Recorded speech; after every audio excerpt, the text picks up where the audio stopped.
Well, that did not take long at all. One day after MSI, after South Korea was ousted from the midseason invitational tournament by Europe, prolific AD carry Prey unretired and joined KT Rolster.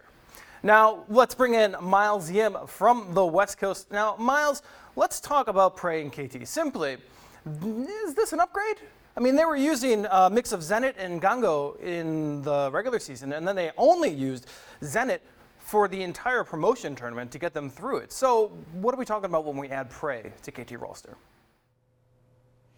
Well, you had an upgrade, and that's pretty easy to tell at this point. Prey has incredible international experience, long been the bridesmaid, never been the bride at World Championships. He is an incredible AD carry in his own right, and even through his what is now, I guess we could call a brief retirement / sabbatical, I don't imagine his skills have eroded at any significant point.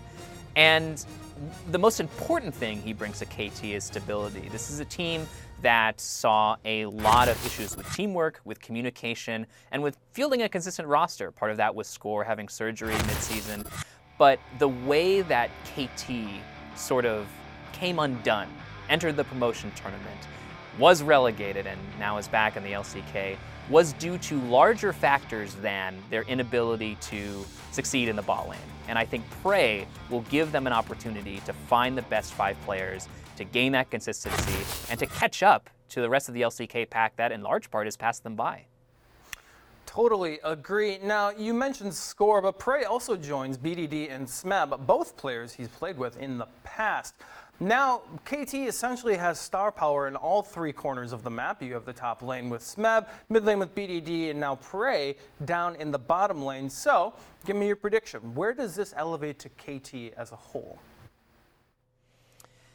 I think simply based on the acquisition of Prey, they enter this sort of mid-grouping of teams. They're not quite at the SKT, Kingzone, Griffin level, but they're certainly going to be competitive with teams like Sandbox, Damwon, Gen G, Hanwha Life. This elevates them to that mid-tier and allows them to escape relegation next time around. And also, can I take a moment here to shout out Emily Rand, my friend, your friend, all of our friends, I think.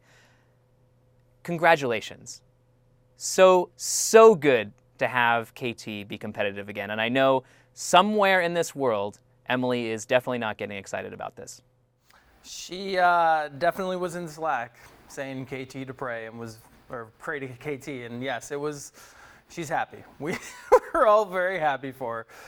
Miles Yim, thank you for the shout out, thank you for the insight, and for more League of Legends coverage, including from Emily Rand and all the LPL and LCK excitement that it brings with her, keep it locked right here on ESPN.com/esports.